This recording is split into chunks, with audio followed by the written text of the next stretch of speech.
Bom, queridos alunos, então vamos falar um pouco agora sobre as consequências da atividade mineradora. Deixei propositalmente o slide aqui da Estrada Real, tá? Como vocês podem ver, na verdade são duas estradas reais, né?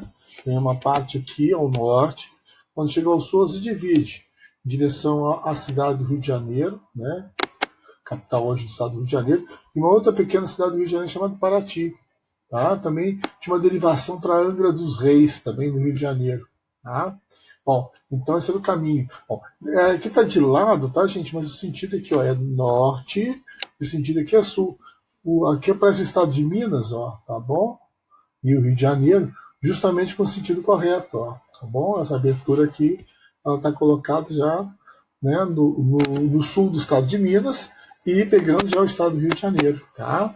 Como a gente pode ver, a Estrada Real, ela corta Minas Gerais como fosse quase uma coluna vertebral, né?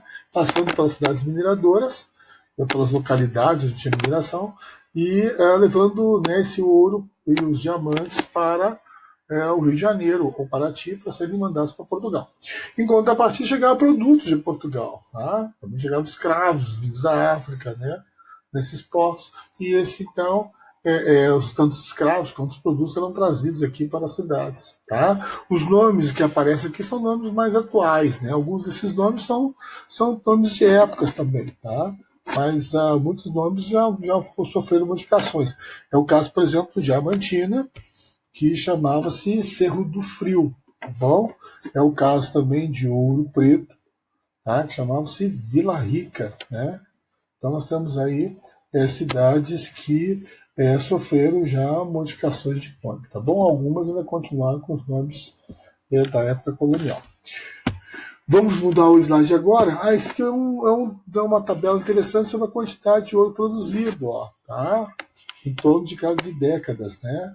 Então, você pode observar como vai aumentando a quantidade de ouro e quando chega a um determinado momento, que é 1760, começa a diminuir abruptamente a quantidade de ouro. Isso teve uma implicação muito séria, porque o governo português ele atribuiu essa diminuição da produção de ouro como se os colonos estivessem escondendo ouro, né?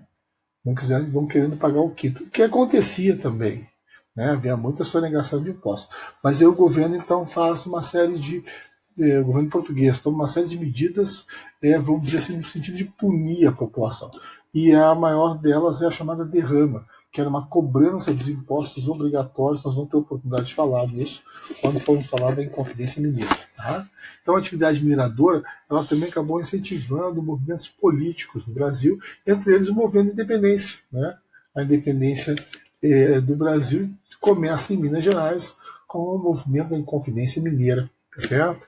Né? Com um grande personagem chamado Tiradentes. Vamos ter a oportunidade de conversar mais sobre isso. Tá? Bom, então vamos falar agora sobre o que é o mais importante, são as consequências da atividade mineradora no Brasil colonial. A primeira delas é a questão da interiorização. Tá? Daqui a um pouco eu vou falar para vocês que o gado ele também foi responsável pela interiorização. Mas, sem sombra de dúvida, o ouro provocou a interiorização em vários estados brasileiros, né? Em vários atuais estados brasileiros, na época, capitanias. Tá? O que é essa interiorização? A população, em vez de ficar morando só no litoral, tá? Passa a morar também no interior. E como nós já vimos, Minas Gerais, Goiás e Mato Grosso foram as principais áreas, né? Tá? Só que nós estamos falando aqui em nomes coloniais, por exemplo. O Mato Grosso, na época colonial, abrangia o Mato Grosso do Sul, o atual Mato Grosso, e Rondônia, tá? Que pertencia também naquela época à capitania do Mato Grosso. Quando a gente fala em Goiás, a gente fala também em Tocantins, tá? Que pertencia a Goiás naquela época, tá bom? Tá? Bom, e além também de Minas Gerais, nós temos o sul da Bahia, né, no interior, também que participou da mineração. Tá? Então, né, nós temos uma grande área do interior do Brasil que o ouro foi responsável. Tudo isso era interligado por caminhos, tá? Não dá para falar em estradas. Tá? A própria estrada real não era exatamente uma estrada.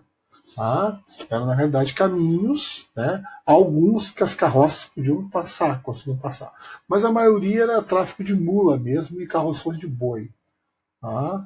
Então, eram caminhos muito acidentados, as viagens eram muito difíceis, muito lentas. Né? Tá? Como na Europa havia muitos salteadores, né? Tiradentes mesmo, antes de participar do movimento da Inconfidência Mineira, né, ele era alferes, que equivale a um tenente, do regimento policial da região, tá, chamado dos Dragões, tá, e que fazia uma fiscalização nessas áreas. Né? Então ele mesmo foi um grande combatente desses salteadores, esses bandidos nas estradas, tá? Formados muitas vezes por, né, portugueses que vêm de Portugal e que já eram bandidos lá e começam a se tornar bandidos aqui, tá? Também muitos escravos, né, que fogem e acabam virando também pequenos bandidos, né, nas estradas, assaltando então os viajantes e roubando deles as mercadorias. Tá? Bom, uma outra coisa muito importante é que esses caminhos, né, eles serviam para interligar cidades onde havia um grande fornecimento de comida, tá?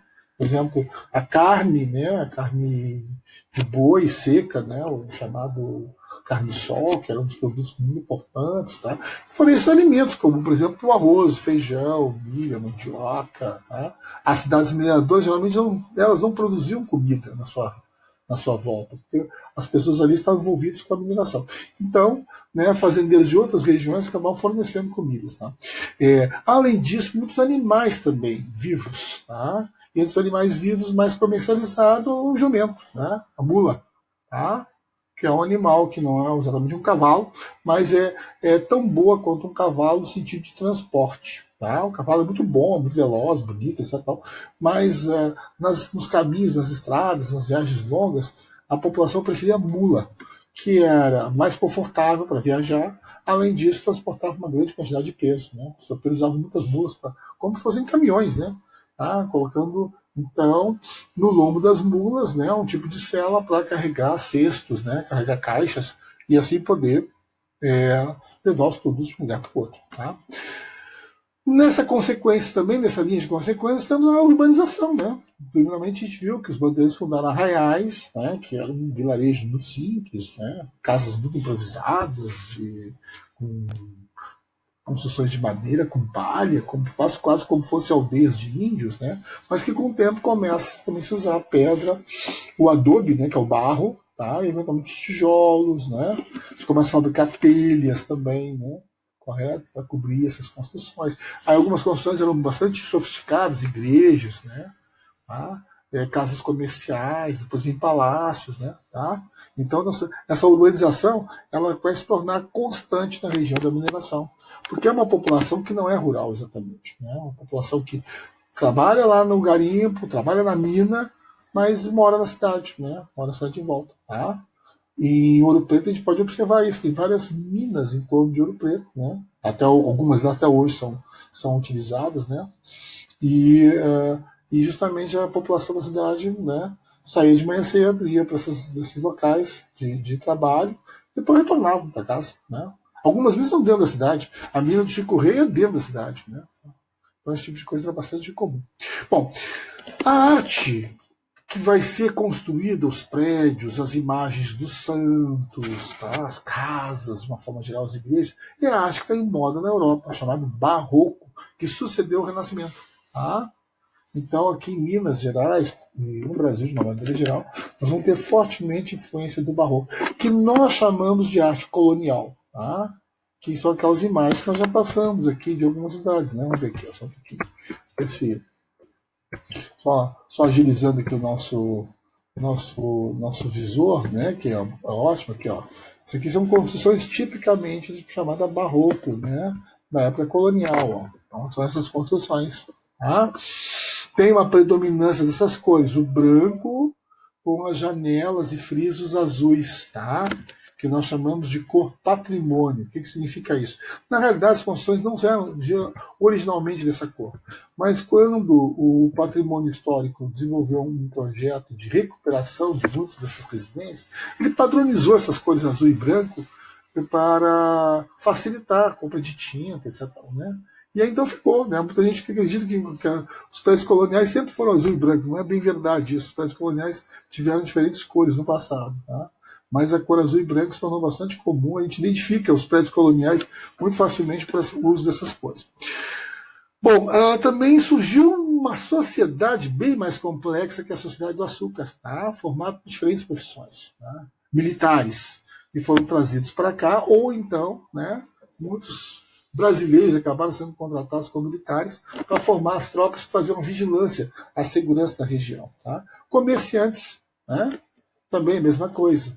Alguns comerciantes vieram de Portugal, outros, né, são brasileiros que começaram a se dedicar a essa atividade, e dentro do comércio chamado tropeirismo, né, tá? Que é o transporte, né, de mulas, né, de mulas de uma cidade para outra, de uma localidade para outra. Advogados, a maior parte, né, eram rábulas, né, não eram advogados formados, mas eram pessoas que se dedicavam à prática advocatícia, de defender, né, em relação a processos do Estado, a questão de crimes cometidos. Né, na medida que vai se organizando uma estrutura jurídica no Brasil, na época colonial, né, mesmo aqueles auxiliares do governador-geral, estão lembrados, tá? O ouvidor-mor, que era responsável pela justiça, vai aparecer então essa profissão de advogados, né? No sentido de defender pessoas, empresas, etc. Tal, né? Tá certo? Né? E como os crimes muitas vezes eram frequentes, né? Numa sociedade ainda marcada por uma certa violência, né? Tá? Então, essa função era uma função bastante importante. Como médicos, tá bom? Grande parte deles não formados, né? Tá certo? Eram pessoas, né, que, na verdade, praticavam a medicina, como o dentista. O Tiradentes é um caso. Tá? O Tiradentes teve a função de militar, mas ele também foi prático dentista. Tá? E esses práticos dentistas, muitas vezes, eles são apelidados de Tiradentes, porque uma das funções básicas tinham era tirar os dentes cariados, né?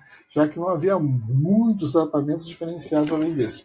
Tá bom? Tá? Professores começam a aparecer também. Vimos uma escola, né, anteriormente, de meninas com aquele pontilhão, estão lembrados? A Casa da Glória, né? Então começam também a aparecer esses professores, né? Que vão atuar na área de ensino nas cidades, tá? Principalmente quando os jesuítas são proibidos de exercer essa atividade.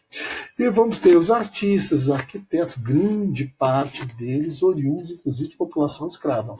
Tá? Então, escravos livres, que eram muito bons na arte de construção, acabam se tornando, então, grandes artistas, pintores, escultores, tá? E construtores de igrejas. É o caso do Aleijadinho, tá? Que é um dos mais famosos, né? Filho de um artista português com uma escrava, né? E que ficou muito famoso no Brasil colonial, como a gente vai ter a oportunidade de ver. Tá? E sem sombra de dúvida, né, gente, a questão da emancipação de muitos escravos. O ouro, o diamante, possibilitou muitos escravos se tornarem livres, pela própria característica da atividade. Havia as lavras, que eram aquelas grandes companhias onde os escravos eram colocados em uma grande quantidade, junto com máquinas e equipamentos, em áreas de exploração dos rios, por exemplo. Tá? Mas havia o famoso garimpo, que era uma atividade individual, mais frouxa. Né? Então, para muitos donos escravos, era mais vantagem, em vez de criar toda uma estrutura para ficar vigiando o escravo, era dar uma liberdade parcial para o escravo poder trabalhar e, né, tendo a promessa da sua liberdade depois de um certo tempo. Tá? Então, o escravo trazia ouro, né? E com o tempo ele comprava, uma parte disso ele comprava a liberdade. Nós vamos ter um pouco mais oportunidade de falar sobre isso quando a gente for falar sobre as irmandades na sociedade colonial. Tá? A gente vai comentar alguns aspectos desse tipo. Havia também os chamados escravos de ganho, tá? Que é uma modalidade de escravos bem interessante, que eram escravos que moravam geralmente naquela parte de baixo das casas dos senhores, né? Né, se constituíam, às vezes, algumas senzalas também dentro da cidade, e eles saíam de manhã e para fazer algumas atividades, como, por exemplo, construção civil, como, por exemplo, comércio de rua, tá bom? Eventualmente transporte também, praticar o tropeirismo.